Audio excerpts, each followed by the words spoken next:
Hello guys, ഞാനിപ്പോൾ എവിടെയാണ് നിൽക്കുന്നറിയോ? നമ്മുടെ പൂനെയിൽ, പരവൂർ പൂനെയിൽ ആയിരവല്ലിക്കാവ് മഹാദേവർ ക്ഷേത്രത്തിനോട് ചേർന്നുള്ള ഒരു ചെറിയ വെള്ളച്ചാട്ടം ഈ കാണുന്നു. ഞാൻ നിങ്ങൾക്ക് കാണിച്ചു തരാം.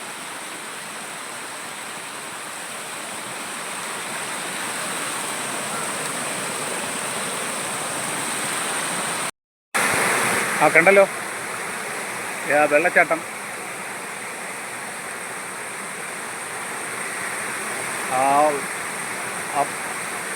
കരിങ്കല്ലുകളിലൂടെ വെള്ളം ഇങ്ങനെ ചാടി താഴേക്ക് വീഴുന്ന ആ ശബ്ദമാണ് കേൾക്കുന്നത്. ആ വെള്ളം പതഞ്ഞൊഴുകുന്നത്, പതഞ്ഞൊഴുകി വരുന്ന ആ ശബ്ദം കണ്ടോ? എന്ത് രസമാണെന്നറിയോ? ഇവിടെ ഞാനിവിടെ ഒറ്റയ്ക്കാണ് ഉള്ളത്. ഇതൊരു ഒരു കാടെന്ന് വേണമെങ്കിൽ പറയാം. കാടിനോട് ചേർന്നാണത് ഇത് നിൽക്കുന്നത്. ഞാൻ പറഞ്ഞല്ലോ, ആയിരവല്ലിക്കാവ് മഹാദേവ ക്ഷേത്രത്തിന് സമീപത്താണ്. പൂനെയിൽ, പരവൂർ പൂനെയിൽ, കൊല്ലം പരവൂർ പൂനെയിൽ. അതിനോട് ചേർന്നൊരു കാവാണ്. കാവിനോട് ചേർന്ന് ഒരുപാട് മരങ്ങളുമുണ്ട്. ഒരുപാട് നമുക്ക് അപൂർവ ഇനം മരങ്ങളും വള്ളിപ്പടർപ്പുകളും ഒക്കെ നിറഞ്ഞൊരു തിക്ക് ഫോറസ്റ്റ് പോലെ തോന്നിക്കുന്ന ഒന്നാണ്. ഇങ്ങോട്ട് നോക്കിയാൽ കാണാൻ കഴിയും. ഇത് ആ കാവിൻ്റെയാണ്. ഇതിൻ്റെ നടുക്കൂടെയാണ് ഈ വെള്ളം ഒഴുകുന്നത്.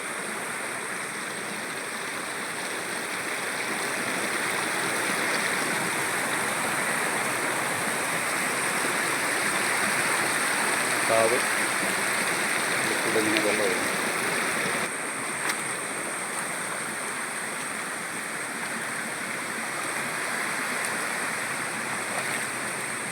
വളരെ തെളിമയുള്ള നല്ല ശുദ്ധമായ ജലം.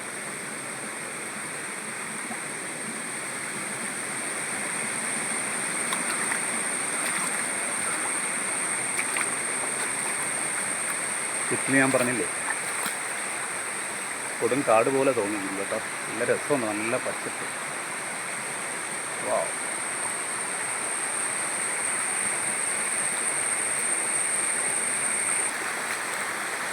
ഇത് കാവിനോട് ചേർന്ന് കുറേ മരങ്ങളുണ്ട് കേട്ടോ. വള്ളികൾ തൂങ്ങിക്കിടക്കുന്നുണ്ടോ? എൻ്റെ കുട്ടിക്കാലത്തൊക്കെ ഇവിടെ ഈ വലിയ മരങ്ങളിലൊക്കെ ഈ വവ്വാലുകൾ തൂങ്ങിക്കിടക്കുമായിരുന്നു കേട്ടോ. വവ്വാലുകൾ അപ്പോൾ ഒന്നിനെയും കാണുന്നില്ല. കാലാവസ്ഥാ വ്യതിയാനമാണോ അതോ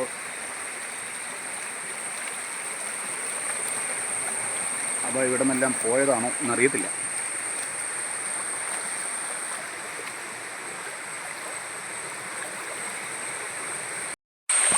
നോക്കുക, ആ പച്ചപ്പിൻ്റെ ഇടയിൽ നമുക്കിങ്ങനെ ഈ കാട്ടിൻ്റെ ഇടയിൽ അരുവിയിൽ നിൽക്കുമ്പോൾ നല്ല രസമാണ് ഇത് കാണാൻ. കണ്ടില്ലേ, മരങ്ങളുടെ ചുറ്റും. ഞാൻ തിരിഞ്ഞ് നിൽക്കാം, ഈ അരുവി ഒഴുകി പോകുന്നത്. അത്ര ബ്യൂട്ടിഫുള്ളാണ്. നമുക്ക് വലതു ഭാഗത്തും ഇടതൂർന്ന മരങ്ങൾ, നല്ല പച്ചപ്പ് പോലെ. ഇടത് ഭാഗത്തും കണ്ടില്ലേ, അതും വൻ മരങ്ങളാണ്, വള്ളിപ്പടർപ്പുകൾ.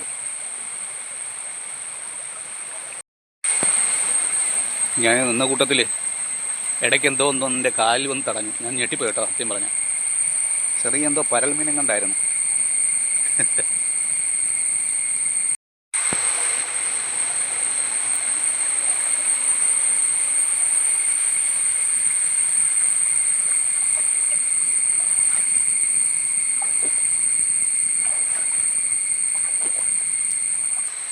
ഒരു മരം, ഇതിൻ്റെ ഈ അരുവിക്ക് കുറുകെ ഒരു മരം ഇങ്ങനെ പോയിരിക്കുന്നുണ്ടോ? അതിനപ്പുറത്തായിട്ടൊരു പാലം കാണുന്നുണ്ട്. ഒരു പാലം പോലെ ഒന്ന് കാണുന്നുണ്ടോ? അല്ല, ഇവിടെ നിൽക്കുന്ന പല മരങ്ങളും എനിക്ക് പേരറിയത്തില്ല. പല വള്ളിപ്പടർപ്പുകൾ എല്ലാം ഉണ്ട്. നമുക്കറിയാൻ മേത്ത ഒരുപാട് കാര്യങ്ങളുണ്ട്. ഇതേ ഒരു തെങ്ങ് നിൽക്കുന്നുണ്ട്. അതിൻ്റെ വേര് കംപ്ലീറ്റ് വെളിയിലാണ്. തെങ്ങ് ഭയങ്കരമായിട്ട് അങ്ങ് കയറി പോയിട്ടുണ്ട്. മുകളിൽ നല്ലപോലെ തേങ്ങയും ഉണ്ട്. പക്ഷെ അത് വീഴാനുള്ള ചാൻസും ഉണ്ട്. ഉണ്ടല്ലേ, ഇതിൻ്റെ വേരെല്ലാം വെളിയിലാണ് കംപ്ലീറ്റ്.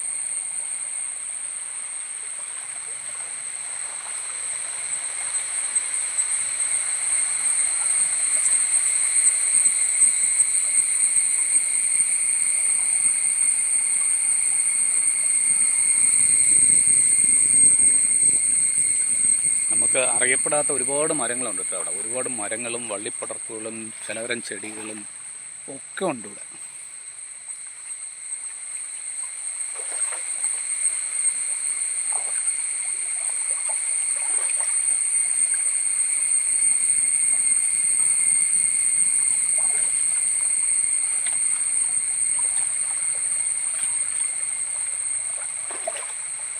ഇതാണ് ആ ഒരു ചെറിയൊരു പാലം. ഈ സൈഡിൽ നിന്ന് അപ്പുറ സൈഡിലേക്ക് പോകാൻ വേണ്ടിയാണ്. ഒന്നുകൂടി വെള്ളമുള്ള സമയത്ത് ഇതിലൂടെ കുറുകെ പോവുക ബുദ്ധിമുട്ടായിരിക്കും. അതുകൊണ്ടായിരിക്കാം ഇങ്ങനെ ഒരു പാലം ഇരുമ്പ് കൊണ്ടുണ്ടാക്കിയിരിക്കുന്നത്. ഇതാണ് ആ പാലം. പാലത്തിൻ്റെ അടിയിൽ കൂടെ പോകാം നമുക്ക്.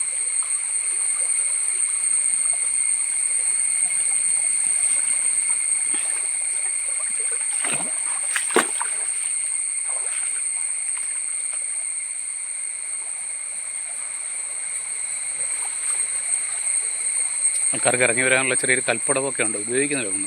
പഴയ കാലത്തെ ഒരു കൽപ്പടവൊക്കെ കാണാൻ പറ്റും ഇവിടെ. ഉണ്ടോ? കാട് പിടിച്ച് കിടക്കുകയാണ്.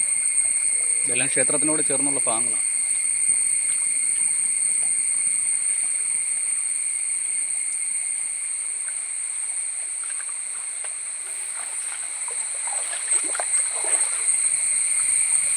ഈ മരത്തിൽ നിറയെ എന്താ പറയുന്നത്, ഇതിൻ്റെ പേരെന്താണ്? ഈ വള്ളി പോലെ പോയിരിക്കുന്നത് ഇതിൻ്റെ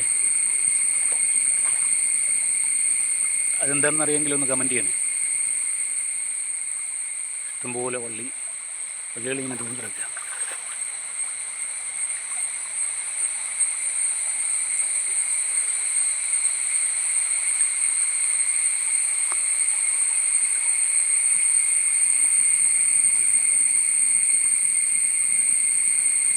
ഞാൻ ചോദിച്ചത് ഇതിൻ്റെയാണ്.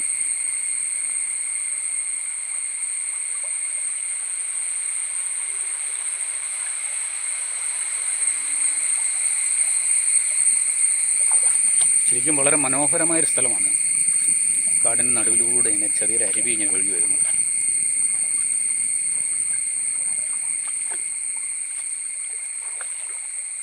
ശരിക്കും ചില പാട്ടൊക്കെ ചിത്രീകരിക്കാനൊക്കെ പറ്റിയ സ്ഥലം. സിനിമ ലൊക്കേഷൻ തേടുന്ന ആരെങ്കിലുമൊക്കെ ഉണ്ടെങ്കിൽ വന്നു കഴിഞ്ഞാൽ നല്ലൊരു ഗാനരംഗമോ ഇതിനനുയോജ്യമായ മറ്റേതെങ്കിലും സീനുകളൊക്കെ ചിത്രീകരിക്കാൻ പറ്റും. നമ്മൾ വന്ന വഴി. ഞാൻ ഇവിടെ നിന്ന് അങ്ങോട്ടാണ് ആദ്യം പോയത് കേട്ടോ. അങ്ങോട്ട് പോയപ്പോഴേ ഞാൻ വീഡിയോ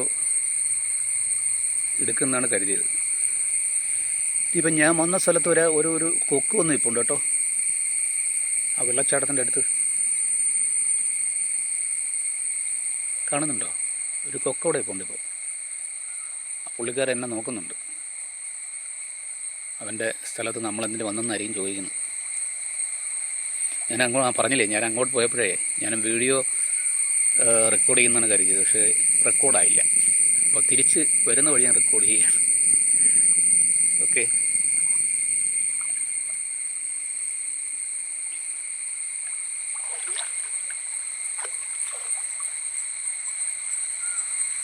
പച്ചപ്പും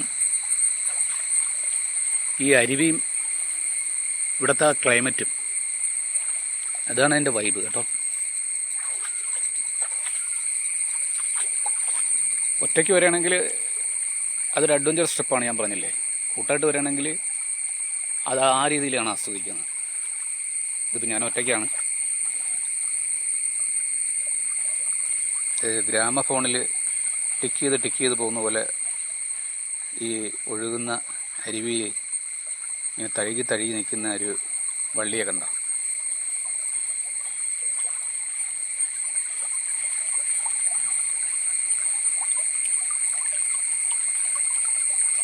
ആ വെള്ളം ഒഴുകുന്ന ശബ്ദമൊക്കെ കേൾക്കാൻ കഴിയുന്നുണ്ട്.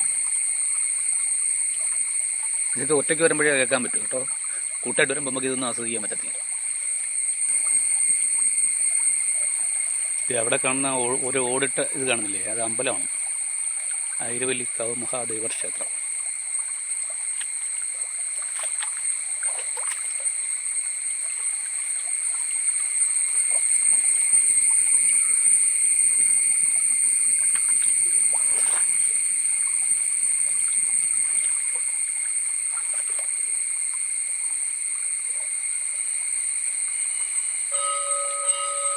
അമ്പലത്തിൽ മണിയടിക്കുന്ന ശബ്ദം കേൾക്കാൻ കഴിയുന്നുണ്ടോ? അമ്പലത്തിൽ പൂജ നടക്കുകയാണ്.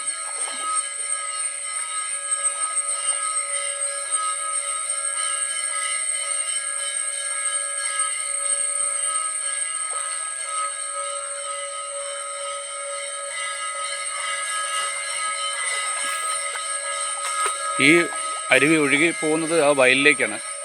ഒരു വയലുണ്ട് ഇവിടെ. ഈ കൊയ്ത്തൊക്കെ കഴിഞ്ഞിട്ടുള്ള ആ സമയത്ത്, ഉത്സവ സമയത്ത് ആ വയലിൽ നിന്ന് നെടുങ്കുതിര എടുപ്പുണ്ട് ഈ അമ്പലത്തിലേക്ക്. ഈ അമ്പലത്തിൻ്റെ പുറകുവശമാണ് ഈ കാണുന്നത്. ഈ പുറകുവശം മുഴുക്കെ ഇങ്ങനെ സംരക്ഷിത വനം പോലെ ഇങ്ങനെ കിടക്കുകയാണ്. വളരെ മനോഹരമാണ്. മനോഹരം എന്ന് പറഞ്ഞാൽ പോരാ, അത് അനുഭവിച്ചറിഞ്ഞ് ആസ്വദിച്ചാലേ അത് മനസ്സിലാവും.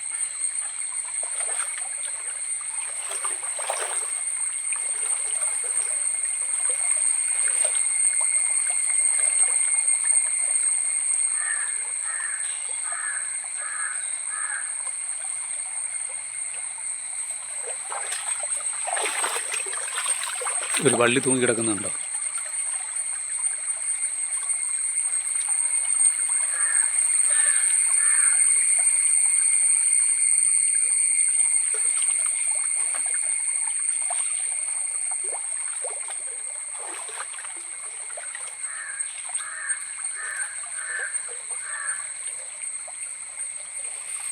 ബോട്ടണി പഠിക്കുന്ന കുട്ടികൾക്കൊക്കെ ഉണ്ടെങ്കിൽ ഇവിടെ ഒന്നൊന്നും റിസർച്ച് ചെയ്യാവുന്നതാണ്. പലതരം അപൂർവയിനം ചെടികളൊക്കെ ഇവിടെ കാണാൻ പറ്റും. ചെടികളും മരങ്ങളും.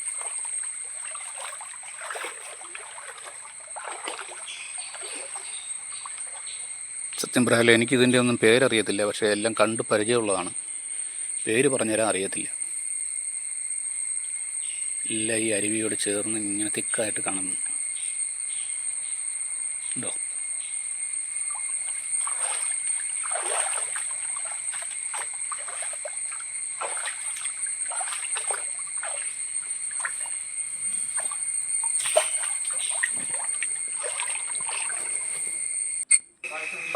ഇതാണ് കൊല്ലം പരവൂർ കൂനയിൽ ശ്രീ ആയിരവല്ലി മഹാദേവ ക്ഷേത്രം. ഈ ക്ഷേത്രത്തിൻ്റെ മുൻഭാഗത്തായിട്ട് ഒരു മരം കാണാവുന്നതാണ്. കാവിലിപ്പ എന്ന ഒരു അപൂർവ ഇനം മരമാണിത്. ഇത് കേരളത്തിൽ അപൂർവമായി മാത്രം കാണപ്പെടുന്ന ഒരേ ഒരു മരം ഇവിടെ സംരക്ഷിക്കപ്പെട്ടിരിക്കുകയാണ്. നൂറ്റാണ്ടുകളുടെ പഴക്കമുണ്ട്. കാവിലിപ്പ എന്ന ഈ മരം കാണുന്നത് കേരളത്തിൽ ഇവിടെ മാത്രമാണ് എന്നാണ് പറയപ്പെടുന്നത്. ഇവിടെ ഒരു ബോർഡും വെച്ചിട്ടുണ്ട്. അതിൻ്റെ ബോർഡ് കാണാവുന്നതാണ്.